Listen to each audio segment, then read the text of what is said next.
Ini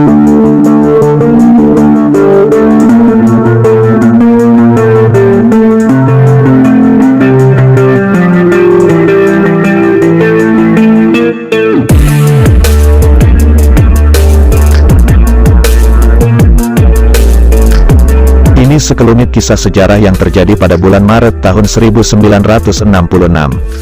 Kisah Maijen Ibrahim Aji minta Soeharto segera bubarkan PKI. Ketika itu Ibrahim Aji yang sudah jadi Mayor Jenderal sedang memegang jabatan penting sebagai orang nomor 1 di Kodam Siliwangi, salah satu kodam legendaris di tanah air.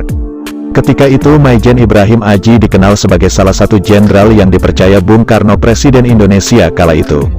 Sementara Soeharto yang ketika itu sudah berpangkat Letjen atau Jenderal Bintang 3 baru saja memegang jabatan sebagai Menteri Panglima Angkatan Darat, Menpangat, menggantikan Jenderal Ahmad Yani yang terbunuh dalam peristiwa berdarah G30 SPKI pada dini hari tanggal 1 Oktober tahun 1965. Ketika itu pada bulan Maret tahun 1966.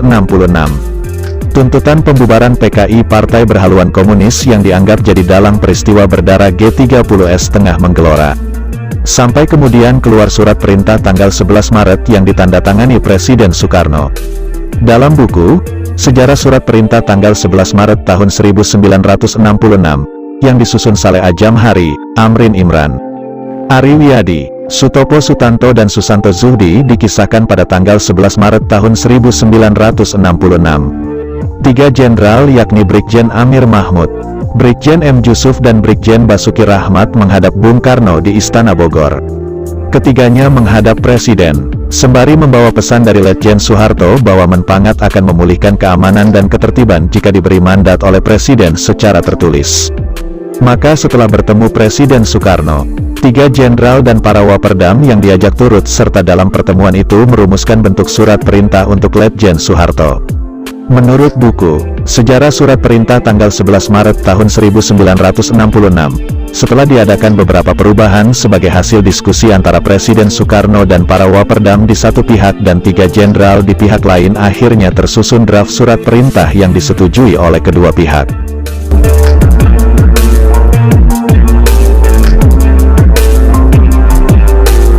Selanjutnya naskah yang masih berbentuk draft itu diserahkan kepada Brigjen Sabur untuk diketik. Sesudah maghrib, Presiden Soekarno, para waperdam dan ketiga jenderal kembali berkumpul di meja makan di sebuah paviliun di Istana Bogor. Selain itu hadir pula Hartini Soekarno dan Pangdam Siliwangi, Maijen Ibrahim Aji. Menurut buku, Sejarah Surat Perintah tanggal 11 Maret tahun 1966, Panglima Siliwangi Maijen Ibrahim Aji datang ke Istana Bogor pada siang hari setelah dia ditelepon oleh seseorang dari Jakarta. Orang yang menelpon Maijen Ibrahim Aji itu menceritakan peristiwa yang terjadi dalam sidang kabinet dan menyarankan agar Ibrahim Aji menemui Presiden Soekarno di Bogor. Awalnya, Maijen Ibrahim Aji akan berangkat dari Bandung dengan helikopter. Tetapi karena cuaca buruk, ia akhirnya memutuskan untuk datang ke Istana Bogor menggunakan mobil. Tapi saat tiba di Bogor, Ibrahim Aji tidak langsung meluncur ke Istana Bogor. Namun ia singgah terlebih dahulu di rumah Alex Prawira Atmaja, Komandan Korem Bogor. Sesudah mencuci muka, baru setelah itu Maijen Ibrahim Aji meluncur ke Istana Bogor. Ibrahim Aji tiba di Istana Bogor pada saat Presiden Soekarno dan yang lain-lain akan mulai makan malam. Karena itu ia diajak untuk makan bersama. Ketika itu suasana di ruangan makan itu cukup santai. Brigjen Sabur yang telah selesai mengetik konsep surat perintah, memasuki ruangan dan menyerahkan hasil ketikannya kepada Presiden Soekarno.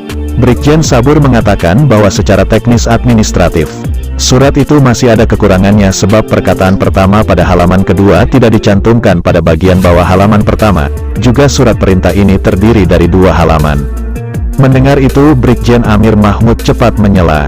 Kata Brigjen Amir Mahmud, dalam suasana revolusi orang tidak perlu memperhatikan hal-hal kecil dan tidak prinsipil.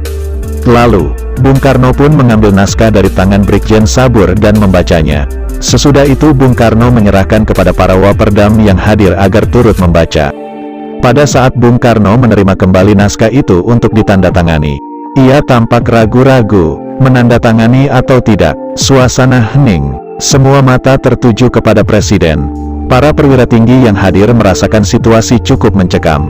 Mereka menunggu saat tangan Presiden Soekarno memegang pena dan membubuhkan tanda tangannya pada surat tersebut. Akhirnya keraguan-raguan Bung Karno hilang dan surat perintah untuk Letjen Soeharto pun ditandatanganinya. Surat itulah yang kelak dikenal dengan nama Surat Perintah tanggal 11 Maret atau sering dipendekkan dengan nama Super Semar. Sesudah ditandatangani oleh Presiden Soekarno, surat dimasukkan ke dalam amplop dan diserahkan kepada Brigjen Basuki Rahmat untuk disampaikan kepada Letjen Soeharto. Pertemuan itu pun bubar dan ketiga perwira tinggi minta izin untuk kembali ke Jakarta.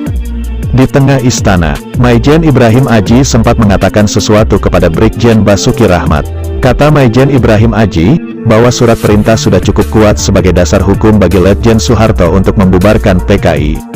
Maijen Ibrahim Aji juga menyampaikan pesan agar Letjen Soeharto segera mengambil tindakan untuk membubarkan PKI.